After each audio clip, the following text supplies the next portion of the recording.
Magandang araw mga kaibigan. Bigyan natin ng reaction opinion itong article published sa GMA News Online.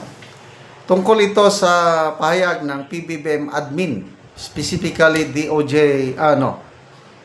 DILG Secretary John B. Rimulya, na in 3 weeks time makakauwi na si Saldico dito sa Pilipinas.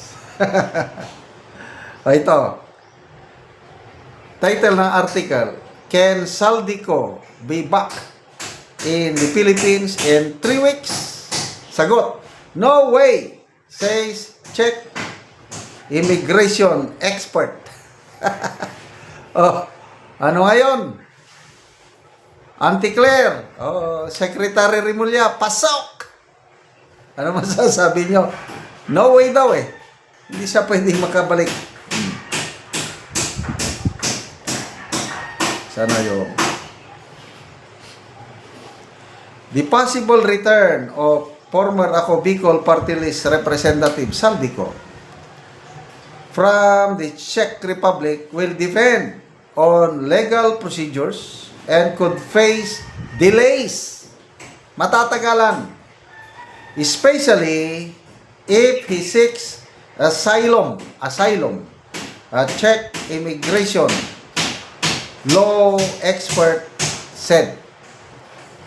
In an interview with GMA News, Mariz O'Malley, Magda Faltuva, Director of FRAG-based Association for Integration and Migration, says there's no way that the former congressman would be brought back to the Philippines in 3 weeks, as announced by Interior and Local Government Secretary John B. Rimulya.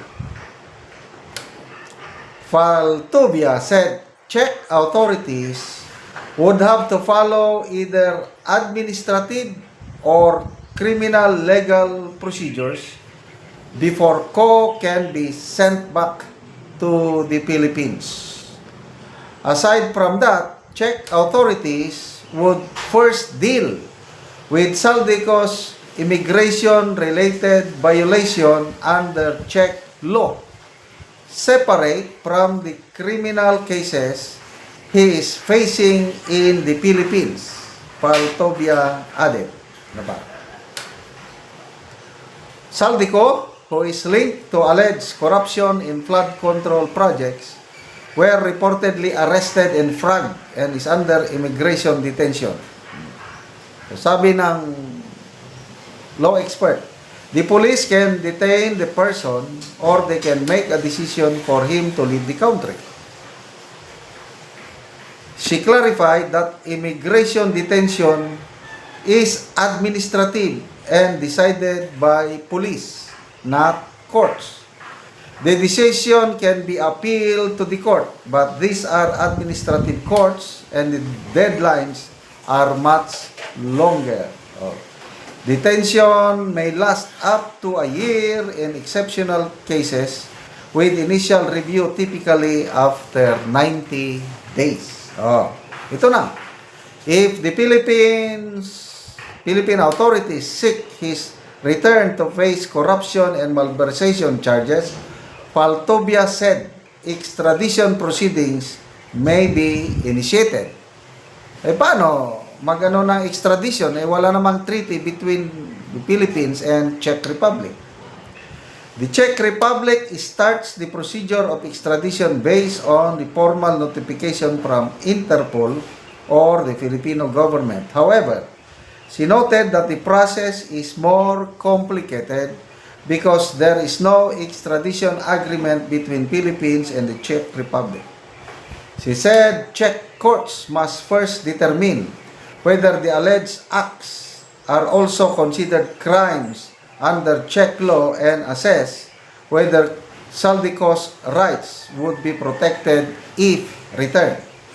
The need to assess if there is this principle of non-refoulement, adding that authorities must ensure he's not going to be a victim of torture. Faltobia added that courts would not rule on guilt but would evaluate the credibility of the case and the likelihood of a fair trial. Faltovia said corruption is punishable in the Czech Republic. It's a crime. It should be taken seriously. She emphasized, however, that Czech courts are independent and cannot be swayed by political pressure or diplomatic lobbying. It's a decision of a Czech judge, sabi niya. She added that visits by high-level Philippine officials may signal the importance of the case but cannot legally dictate the outcome of court proceedings. One factor that could significantly delay Ko's return is an asylum application. In all these procedures, he can apply for asylum, adding that this was most possible and probable.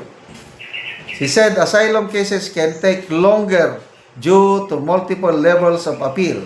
If no asylum application is filed, deportation could still take several months. If we are talking about deportation, it would like months, several months. Oh, so malabo talaga. Nagsabi na si Attorney Harry Roque na mag-a-apply daw ng asylum si Saldico, which the most logical, practical. Kung ako ang nasa kalagayan ni Saldico, mag-a-apply din ako ng asylum. O, si Attorney Roque, more than 1 year na siya sa Netherlands. Up to now, wala pang desisyon yung asylum niya. Kaya hindi siya mapabalik-balik dito sa Pilipinas kahit mayroon siyang warrant of arrest tungkol sa human trafficking, pogo related. So, ganyan din si Saldico. Magtatagal, kaya I don't know, ano ang basihan ni unang-una, si PBBM. Anong basihan niya? Yung nagsabi na naaresto si Saldico. Ngayon, kinukumpirma na ng DOJ na wala. Hindi siya naaresto, hindi siya nadetine sa Czech Republic. Tapos ito ngayon, anong basihan ni Secretary Mulya pag sabi niya na in 3 weeks makakabalik? Ayan, nakuryente na naman. So, pwede ba next time? Wag naman kayong masyadong atat na mag-announce 3 weeks. Yung pala, wala ring mangyari. Wag kayong mag-announce na arestado na. Yung pala, hindi naman totoo. Salamat mga kaibigan sa inyong pagsubaybay sa channel na ito. Nakakatulong kayo ng malaki sa tribong Talandig ng Bukidnon dahil ang sweldo natin sa channel na ito is pantulong po sa tribo. Namimigay tayo ng libreng yero at pako para makapagpatayo sila ng mas maayos na tirahan. Panoorin nyo ang video na ito. Karon ni anak ko diri sa balay sa natabangan na mo yero. So mo na niyang itsura sa iyang yero nga gatuluan na. Nanay mga buslot-buslot. Kung ipang butangan lang ang diri dapit og silupin. O karon mo na ni si ate ang natagaan og yero.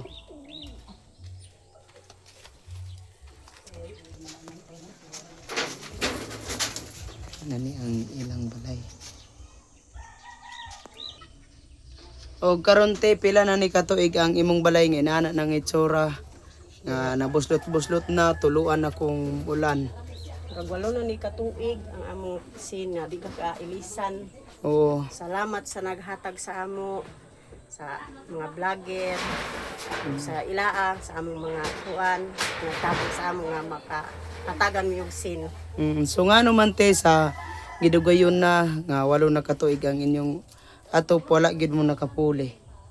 Sa kalisod wala gyud mi gaipalit og sin. Karon natagaan man mi og sin, makailis na gyud mi. Salamat kaayo.